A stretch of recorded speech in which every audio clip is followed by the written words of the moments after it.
Welcome to This is Genius, where we dissect the deepest meanings in music and explore the genius behind the greatest songs ever created. Today we're diving into what might be the most historically significant release of our era, the Beatles' final song, Now and Then. What makes this episode particularly special is that we're examining not just a song, but a technological marvel that spans 45 years of music history, bringing together four legendary musicians across time itself. Let's focus on one of the most poignant lines in the song. I know it's true, it's all because of you. In these 10 words, we find layers of meaning that span decades of music history and personal relationships. But to truly understand the genius of this line, we need to journey back to where it all began, in the creative sanctuary of John Lennon's Dakota Building apartment. Genesis of Now and Then takes us to the late 1970s in New York City. John Lennon, having stepped back from the spotlight to become a house husband, caring for his young son Sean, would often sit at his piano during quiet moments, capturing his musical ideas on a simple cassette recorder. These intimate recordings, which he labeled For Paul, included early versions of what would later become Free as a Bird and Real Love, along with the embryonic version of Now and Then. The recording conditions were far from ideal, a basic cassette recorder capturing both piano and voice simultaneously, with all the technical limitations of 1970s home recording equipment. The piano bled through heavily into the vocal microphone, and the cassette format introduced its own layer of hiss and distortion. Yet despite these technical imperfections, the raw emotion in John's voice came through clearly, especially in our key line, "It's all because of you." When John recorded these words, their primary meaning was deeply personal, an expression of gratitude and love for Yoko Ono, who had transformed his life in profound ways. Demo captures the unvarnished intimacy of a man expressing his deepest feelings without the polish of professional recording techniques. This rawness would later prove both a challenge and an opportunity for the song's completion. After John's tragic murder in December 1980, these cassettes became part of Yoko's carefully preserved archive of his work. For 14 years, they remained private, holding the potential for one final Beatles collaboration. This brings us to 1994, when Yoko made the crucial decision to hand these precious recordings to Paul McCartney. This act of trust gave our key lyric its second layer of meaning. The song's eventual completion would literally be because of Yoko's choice to share these intimate recordings. First attempt to complete Now and Then came during the Beatles anthology sessions in 1995. Paul, George, and Ringo gathered at Paul's Mill studio, hoping to repeat the success they'd had with Free as a Bird and Real Love. However, the technical challenges proved far more daunting with this track. The constant hum from the cassette recorder and the heavy piano bleed made it nearly impossible to isolate John's vocal performance cleanly. George Harrison, known throughout Beatles history for his directness, assessed the track as rubbish and felt it wasn't worth pursuing further.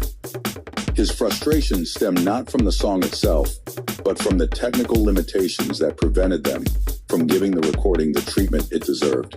This opposition from George would later add poignant complexity to the song's eventual completion, as his guitar parts from these sessions would be incorporated into the final version. The project remained dormant until a revolutionary breakthrough in audio technology emerged from an unexpected source. In 2021, Peter Jackson's documentary, Get Back, introduced the world to an AI system developed by his team at Wingnut Films. This technology, named Mayal, after the Beatles' beloved road manager, Mal Evans, could accomplish what was previously thought impossible, separating individual instruments and voices from mono recordings with unprecedented clarity. The development of Mayal represents a fascinating chapter in music technology history. Jackson's team created the system initially to clean up dialogue in 50-year-old Beatles footage, allowing viewers to clearly hear conversations that had been previously buried under background noise. The same principles that made this possible machine learning algorithms trained to recognize and isolate specific sounds proved to be the key to unlocking John's demo. In 2022, Paul McCartney and Ringo Starr returned to Now and Then with producer Giles Martin, son of the legendary Beatles producer George Martin. Using Mal, they could finally extract John's vocal performance with remarkable clarity, preserving the emotional intimacy of his delivery, while eliminating the technical problems that had made the song unusable decades earlier. Instrumentation on the finished track represents a beautiful fusion of past and present, carefully layered to create a sound that's both classic Beatles and thoroughly contemporary. Ringo's drums provide that signature swing that defined the Beatles' rhythm section, the subtle ghost notes, the perfectly placed fills, and that indefinable feel that made him such a crucial part of the Beatles' sound. Paul McCartney's bass work on the track deserves special attention. His melodic bass lines have always been a hallmark of the Beatles' sound, and here he weaves counter melodies that support the vocal while adding harmonic complexity to the arrangement. His approach pays homage to his classic Beatles bass style while incorporating subtle modern touches in the production. One of the most touching aspects of the instrumentation is Paul's slide guitar solo, deliberately performed in the style of George Harrison. This wasn't just a technical choice, it was a heartfelt tribute to their departed bandmate. The solo captures George's signature elements, the melodic sensibility, the careful note choices, and that distinctive emotional quality that made his guitar work so memorable. But perhaps most remarkably, the final version includes actual guitar parts that George had recorded during the 1995 sessions.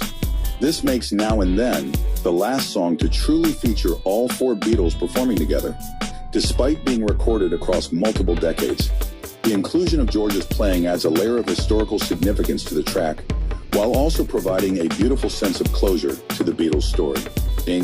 The production quality under Giles Martin's guidance achieves something remarkable.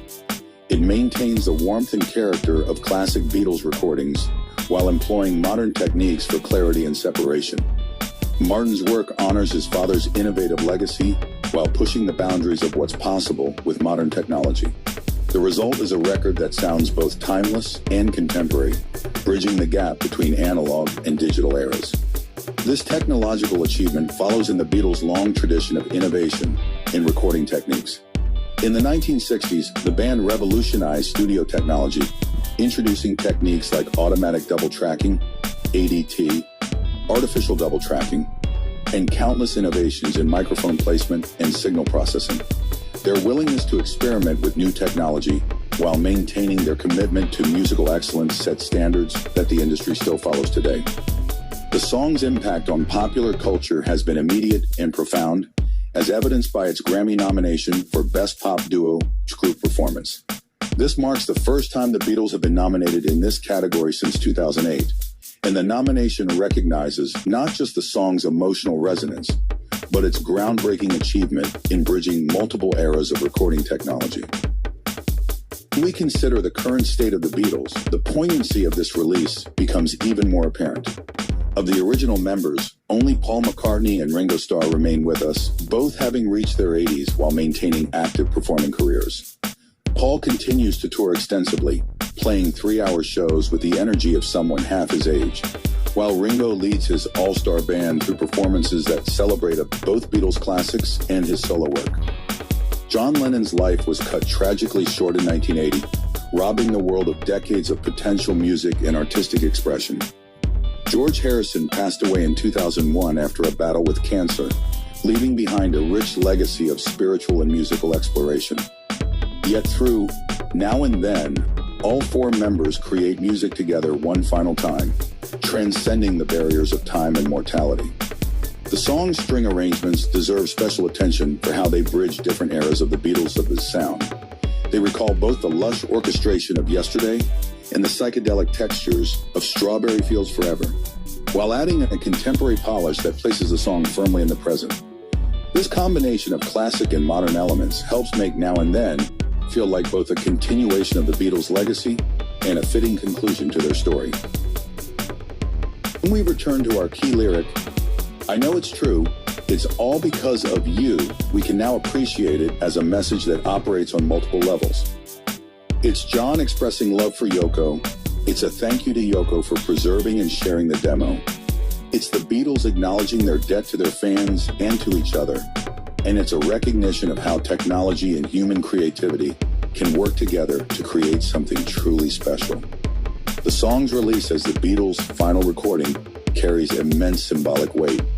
This is the band that defined what popular music could be, showing how four working-class lads from Liverpool could change the world through creativity and collaboration. Now and Then proves that their ability to innovate and inspire remains undiminished, even as their active collaboration comes to a close. The use of artificial intelligence in completing Now and Then also raises fascinating questions about the future of music production. Unlike some controversial AI applications that attempt to simulate artists' voices or styles, Mayal was used to preserve and restore an authentic performance. This demonstrates how AI can be used ethically in music production, not to replace human creativity, but to enhance and restore it. Looking at the broader context of popular music history, Now and Then demonstrates why the Beatles remain relevant nearly 60 years after they first revolutionized popular music. Their willingness to embrace new technology while maintaining their human touch, their ability to create emotional connections across time and space, and their dedication to pushing the boundaries of what's possible in recorded music, all these qualities shine through in this final release. As we close this episode of This Is Genius, we're reminded that great art has the power to transcend time, to speak to different generations in new ways, and to bring people together across the decades.